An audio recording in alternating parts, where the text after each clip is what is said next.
اپنے طور پر بھی لوگ وہ علاج کر لیتے ہیں یا ایک دوسرے کو بتاتے رہتے ہیں، یہ بڑا رسکی ہوتا ہے۔ ایک بار میری آنکھ ہو گئی لال، تو پتہ نہیں میں نے کسی سے بات کی ہوگی یا کوئی اس نے آنکھ لال دیکھی ہوگی، وہ تھے مطلب یوں اچھے آدمی تھے، انہوں نے کہا کہ وہ فلاں جو گلاب جو ہے نا، ارک گلاب، وہ آپ ڈال لیں، لیکن میں نے ان کی بات پر عمل نہیں کیا۔ میں نے ڈاکٹر سے کانٹیکٹ کیا، آئی اسپیشلسٹ سے، میں نے ان سے اپنی دونوں آنکھوں کے موتیا کا آپریشن کروایا ہوا تھا، تو میں نے ان کو فون کیا، میں نے کہا میرا ایسا ایسا ہے اور وہ لال ہو گئی آنکھ میری، اور کیا یہ ڈراپس میں ڈال دوں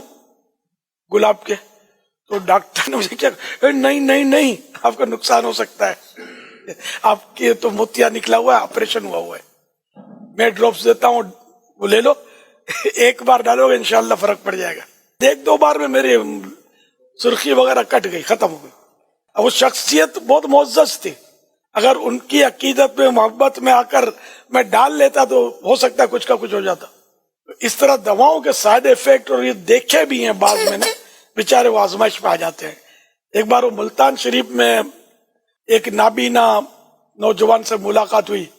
بیچارہ مطلب اس کی ابھی داڑھی بھی نہیں نکلی تھی، جوان، یعنی جوانی بھی سمجھو شروعات کی تھی بیچارے کی، تھا نابینا۔ ان کے ساتھ جو تھے انہوں نے مجھے بتایا کہ یہ بیچارے نے اینٹی بائیوٹک کھائی، تو ڈاکٹر نے اینٹی بائیوٹک دی ہوگی، یہ کھائی اور اس کی آنکھیں چلی گئی۔ یہ کبھی آنکھوں پر یہ دوائیں حملہ کرتی ہیں، کبھی گردے پر حملہ کرتی ہیں، کبھی معدے کو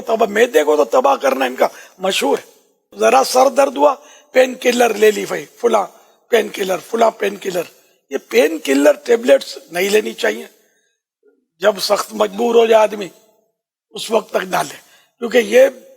خاص کر معدے کو تباہ کرتی ہیں، گردے کو بھی نقصان پہنچاتی ہے۔ نیند کی گولی لوگ کھاتے ہیں، پہلی گولی میں تو ایسے مزے کی نیند آئے گی کہ یوں ہوگا کہ بس کوئی بہت بڑی نعمت ہاتھ آ گئی اگر نیند نہ آتی اور کوئی کھا لے، لیکن آہستہ آہستہ آہستہ اس کا ڈوز بڑھتا ہے، اتنے میں پھر نیند نہیں آتی، اسی ٹیبلٹ میں پھر 1.5 ٹیبلٹ ہوگی، پھر 2 ٹیبلٹ ہوگی، یہاں تک کہ بعضوں کو 6 7 ٹیبلٹ لینی پڑتی ہے نیند کی، اور بعض اوقات پھر بھی نیند نہیں آتی۔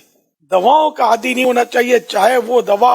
ایلوپیتھی کی ہو، چاہے ہومیوپیتھی کی ہو، چاہے وہ مطلب ہربل کی ہو، کوئی بھی ہو، دوا ہے، غذا ہے۔ جہاں تک بند پڑے نا، دواؤں کی طرف جانا نہیں چاہیے، علاج بالغذا کی طرف توجہ دی جائے۔ اگر غذائیں درست رکھے نا انسان تو ویسے کئی بیماریوں سے بچنے کے چانسز رہتے ہیں اس کے۔ 100 دوا کی 1 دوا پرہیز ہے، پرہیز ہی کر لیں تو بھی دواؤں سے بچت کی صورت بنتی ہے۔ اب وہ دواؤں کی طرف جانا ہی پڑا، اسی مجبوریاں بھی آتی ہیں انسان کو، تو اب ایسی صورت میں ماہر ڈاکٹر سے ہی علاج کروایا جائے، ورنہ پھر ڈاکٹر کمزور ہوا تو دوا بھی کمزور ہوگی۔ دوا کی ہے تو پھر اس کو منزل تک پہنچائے،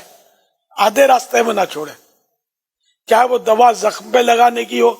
چاہے کان یا آنکھ کے وہ قطرے ہوں، ڈراپس، جو بھی ہو، ڈاکٹر نے جس طرح کہا ہے اس کے مطابق کرنا